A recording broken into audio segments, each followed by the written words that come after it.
Welcome to Module 4.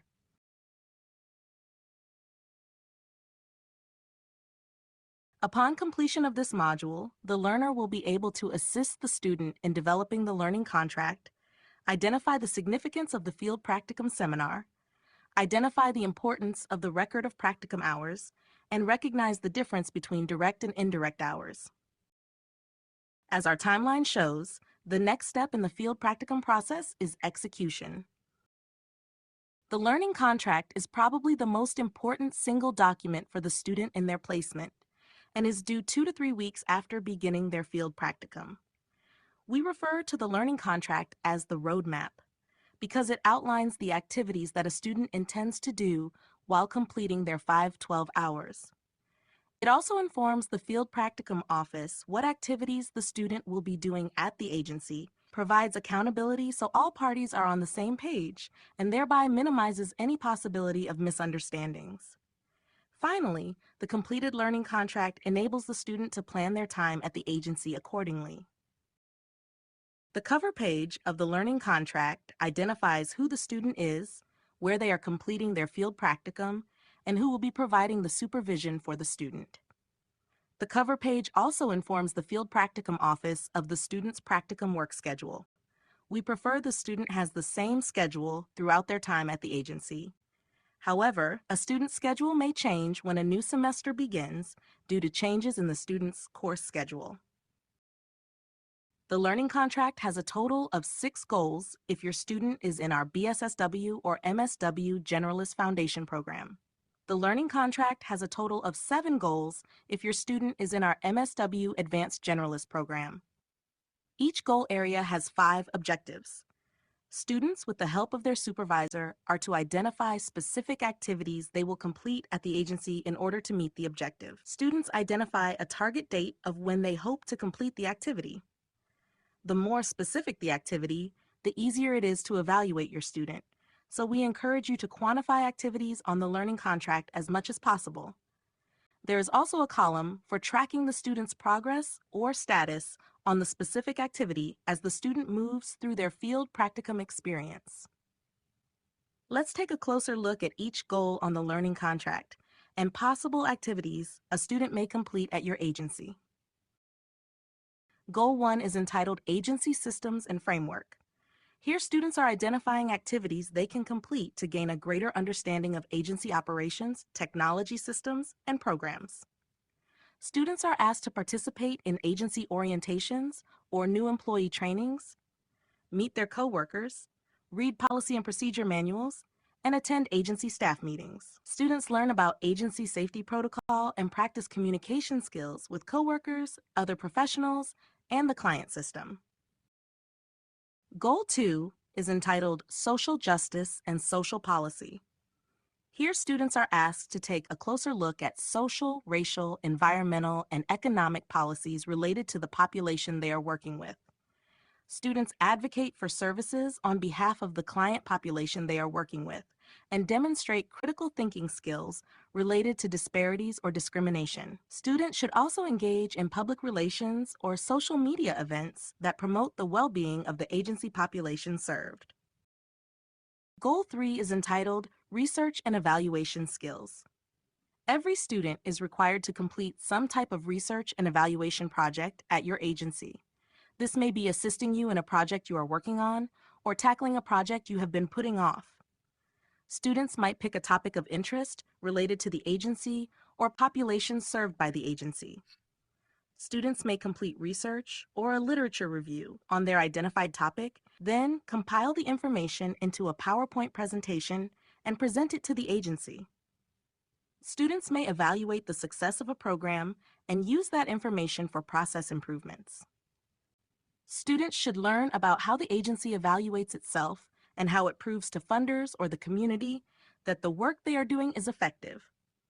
In addition to working on a project, students are asked to learn more about the agency's statistics, including a review of the annual report or discussions with upper management on programming statistics, funding, and any agency trends over time.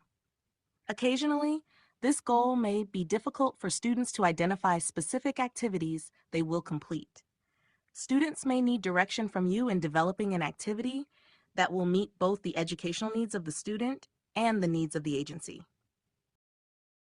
Goal 4 is entitled Engagement and Assessment Skills. Here, students are learning how to engage with clients, client systems, and organizations. At a micro level, this includes learning about agency assessment forms and questions to be asked during initial client interviews. Students are asked to shadow coworkers completing assessments, and supervisors should shadow students completing assessments prior to the student completing an assessment on their own. Students will want some exposure to various types of assessments available depending on client issues or needs. In this goal, students learn how to gather information through the assessment process and formulate care plans, service plans, or individual treatment plans. At a more macro level, students are learning about program assessments or community needs assessments. Students may have opportunities to identify gaps in services and begin to plan strategically to meet population needs through organization or community program changes or proposals. Goal 5 is entitled Intervention Skills. At a micro level, this goal focuses on the direct service time your student may be spending with the client, completing activities such as connecting the client to resources and following up with the client to ensure progress is being made. Students are encouraged to manage a caseload while in their placement and to advocate on behalf of their clients' needs. Students may have one-to-one meetings or sessions with clients in addition to family meetings or sessions. Students may also have some involvement in co-facilitating groups. If your student is at the BSSW or MSW Generalist Foundation level, they may be involved in skills building or educational groups. If your student is at the MSW Advanced Generalist level, then they may co-facilitate or facilitate therapeutic groups with clients. At a more macro level, students may be intervening with client systems, groups, organizations, or communities. Students may be working on a task force related to a particular topic or population, or organizing advocacy groups. All students are encouraged to gain experience working with culturally diverse client populations at the agency. Goal 6 is entitled Ethics and Professionalism. Here, students are asked to incorporate their academic studies into their field practicum experience.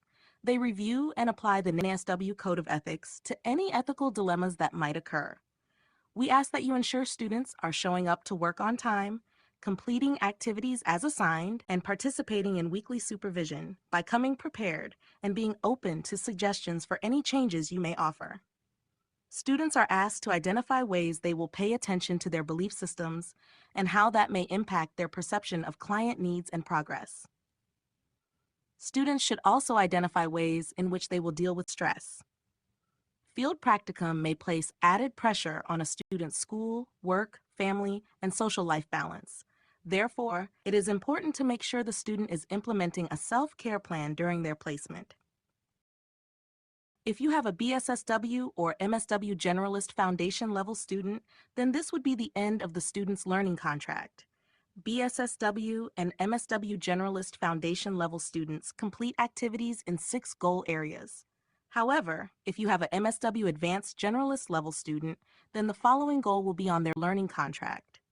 Let's review this final goal at the MSW Advanced Generalist level. Goal 7 is entitled Advanced Generalist Practice Skills.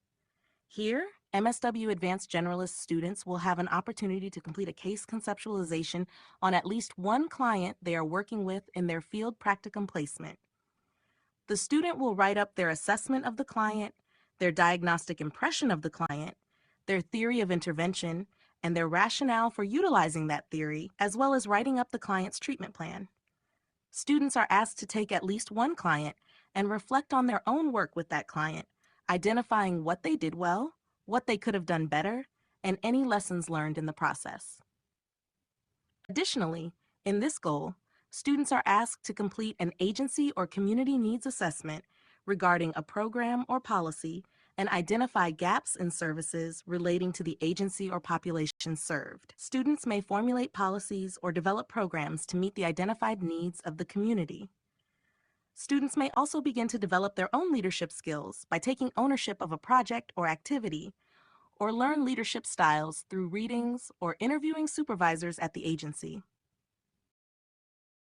The most effective and efficient way to develop the learning contract is to first discuss with the student what activities or opportunities are available at the agency for them to participate in. Supervisors may also review a job description regarding the possible activities at the agency. Students may review an example of a learning contract in their practicum planning packet. This helps the student connect the available activities at the agency with activities the field practicum office encourages.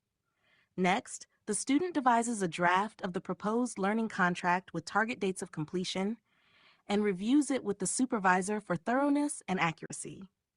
Please note that it is the student's responsibility to draft the learning contract, but we encourage assistance and participation on the part of the supervisor. Since the learning contract is due within the first 2 weeks of the student starting their field practicum, it is difficult for students to know or predict what activities they will be doing in the upcoming weeks.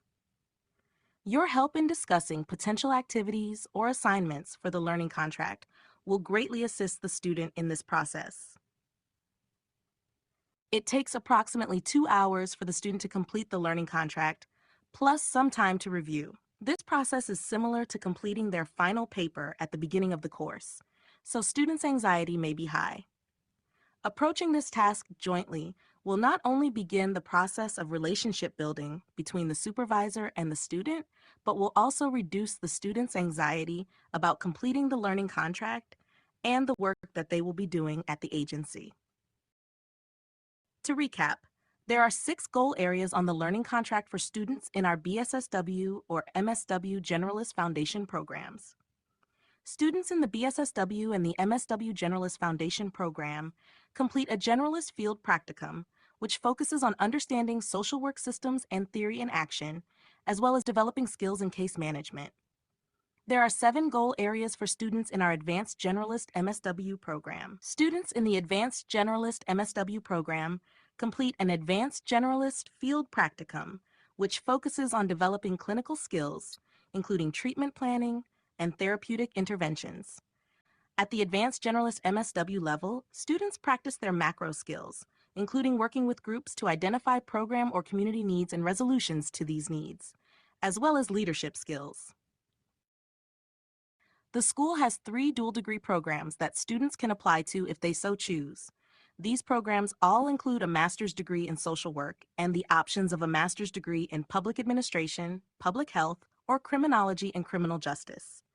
If the student is in one of our dual degree programs, then the student need only complete one learning contract that encompasses both social work and their chosen dual degree. However, if the student is completing their dual degree placement at 2 separate agencies, then they must complete 2 separate learning contracts, one for the social work field practicum agency and the other for the student's chosen dual degree. At times, there may be a need to change or alter an activity on the learning contract. We ask that any big change to the document be discussed with the field practicum office. Minor changes, such as the number of clients seen or number of readings to be done, may be changed without consultation. The field practicum seminar is sometimes referred to as the field practicum lab. This is a non-graded requirement of BSSW and MSW Generalist Foundation level students who are completing their generalist placement. The purpose of the field practicum seminar is to ensure that students are receiving the supervision that is required, to assist the student in incorporating academics into practice, and to answer any questions the student may have regarding the start of their field practicum. Students will also complete assignments, one which describes the field practicum agency and the agency's role within the community, and other smaller assignments that connect topics of discussion to their learning contract. Students will learn how to incorporate issues such as safety, ethics, communication, and boundaries into their field practicum. A total of 14 indirect hours are earned toward the student's first 256 hours in their placement. Students utilize the record of field practicum hours while in their placement to track how many hours are worked each day at the agency.